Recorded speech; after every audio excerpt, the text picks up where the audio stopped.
Before we dive in, I just want to congratulate you both on such a stunning, stunning film.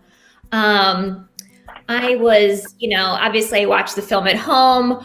I watched it on my laptop, but I felt like I was in the world. I felt like I was on this journey with these young women. And yeah, I truly feel like I've never seen a film like this before. It felt just purely original and so poignant. So congratulations.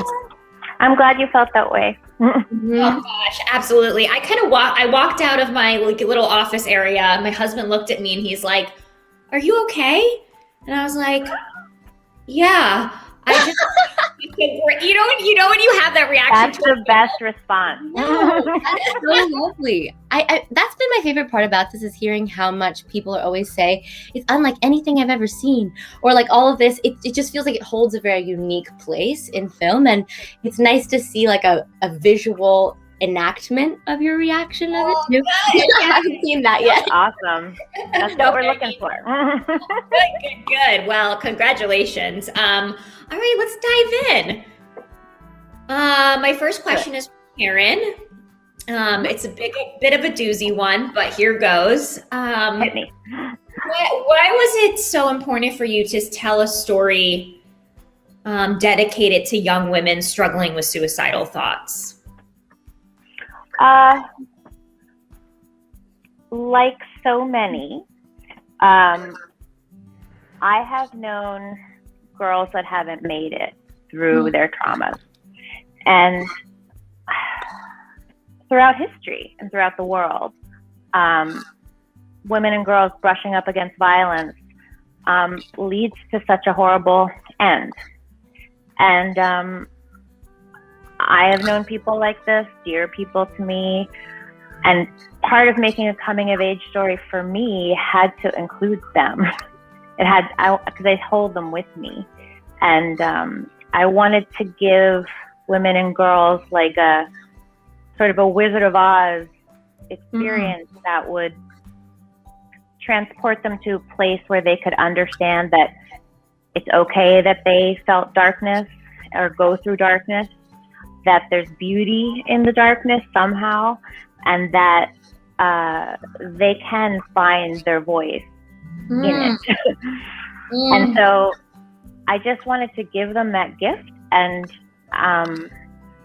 in an ideal world, hopefully, you never know what your film will bring to people, but I hope that it would give girls who are maybe in that position some sort of understanding, like, we understand you, this group of women, strong women, we understand you, what you're feeling is real and okay, and that you can transcend it.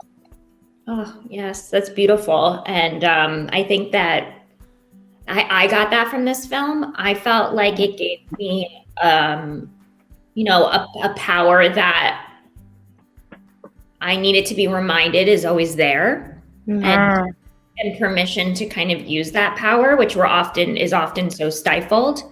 Absolutely. You said Wizard of Oz. That's so funny because I was thinking I got very much Peter Pan vibes from the island, but Peter Pan and his lost boys they just don't want to grow up. That's kind of their mission. But with young women, they just want their freedom. Yeah.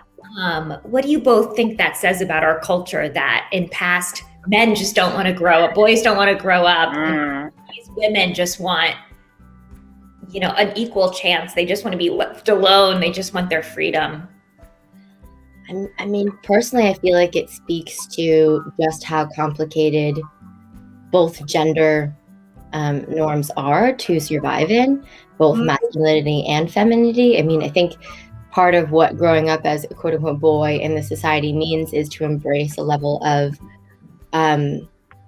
hardened exterior. I mean, I think that masculinity can be extremely toxic, the same way that a hyper or hypersexualized or hypersubmissive form of femininity can be as well. And I think that, both really speak to the fact that people have trauma and difficulties to persevere within their gender. And I think that, they're different and they can be sort of expressed very differently, but I do think that they come from the same place, which is that this sort of like binary, very structured form of feminine or masculine is a very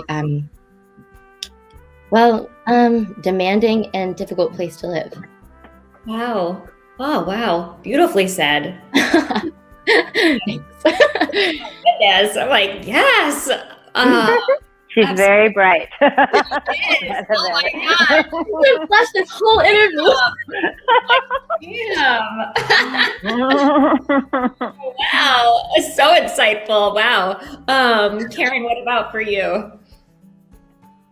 What does it mean that they just don't want to grow up and we want to find our power? Well, yeah, I think like what Havana said, it's like they have this responsibility to be in charge and be the authority, and culture tells them that, right? So they must want some sort of escape from that sometimes. And we have a lot of responsibilities. We're supposed to raise the babies and take care of the old people and the infirm and do the cooking and make their sandwiches. And so it's like, it's a lot, and you want to be free from that, So I think it's just sort of in storytelling, like a psychological reaction to not having to be what is expected of you. Absolutely. Marcia has so many, really poetic zingers in this film. Some of them are, you've been in a war your whole life, you just didn't know it. Girls are better off dead because now we're free. And you fight like a girl, but not said as a compliment. Karen, can you elaborate on how these reflect the feelings that we as women kind of are constantly trying to unlearn? That's a good question. Well, I'll just say something about Western narrative that's always bugged me, which is that so many stories and movies, films, literature, TV, streaming, are built around a dead woman or a dead and mutilated woman, a woman in a bag, or a sick woman, from opera to Twin Peaks, and it's just everywhere. And so I came up with the line, like, women are better off dead, as a sort of double entendre. Thinking like, how can I create a new narrative for this? This is such a weird, repetitive, rotten thing. And I just thought, I'll start them out on the plane of death and then we can like really move forward and do something interesting. So that's how that line came to me. Oh, yes. I mean, it's so true. Gosh, you really are rebirthing this idea of the role of kind of the woman in our sort of media. So obviously there's this societal assumption that women can be catty and competitive with each other. And I think that unfortunately that assumption has the power to kind of destroy and to, if we allow ourselves to give into that false idea. But when we come together and obviously support each other, it can be very powerful and can save not only each other, but ourselves, which I think in this film. What do you both want audiences to kind of take away from the power of sort of female support and the lack of that competitiveness and cattiness? Do you want to start, Karen? I'll go. You go, Havana. You start out. I think for me, what's beautiful about this film is how interpretable it is. I think really one of my favorite moments of filming was when we all sat down right after the table read and unpacked, each of us, all cast and Karen, what this film really meant to us and what our interpretations were. And they were all so vastly different, which I thought was so spectacular because it really meant to me that each of us was able to project our own traumas, our own experiences, our own relationships onto the film in entirely different ways.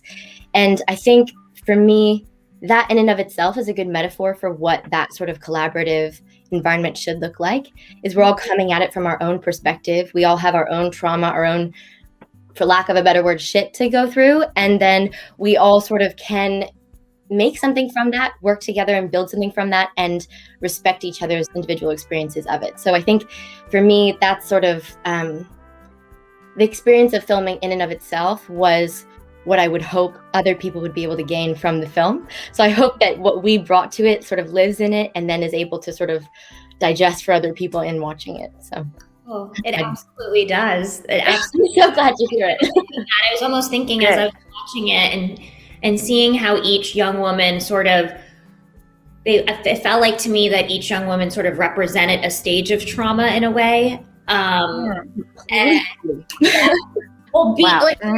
Havana, what do you think the stage, what would you say that B represents? What stage, if she? I think that me and Grace have this sort of funny ongoing joke that we're like the Inside Out of like indie beautiful feminist films, where it's sort of like each of us sort of can perhaps act as this internal realm of trauma for Anna. And for me, I felt so lucky to be able to play her inner child. I think that that's a part, I think especially because of Bee's prominent role towards the second half of the film, it speaks to the fact that that's sort of where you need to go, that place of hope and tenderness and sort of the nurturing relationship you need to have with your internal child in order to sort of break free of whatever limiting beliefs or trauma that is sort of on your back.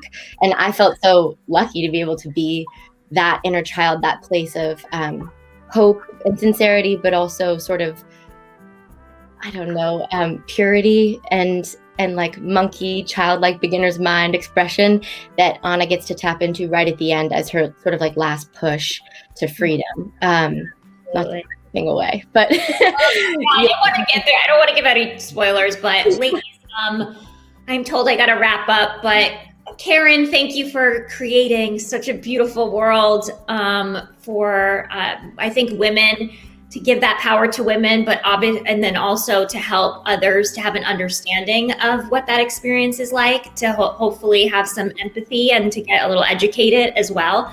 And Havana, gorgeous performance. I can't wait to see what you do next and next and next. And just congratulations, ladies, and enjoy the rest of the festival. And I hope I can chat with you soon. We'd love that. Thank you, Faye. Thank you so much.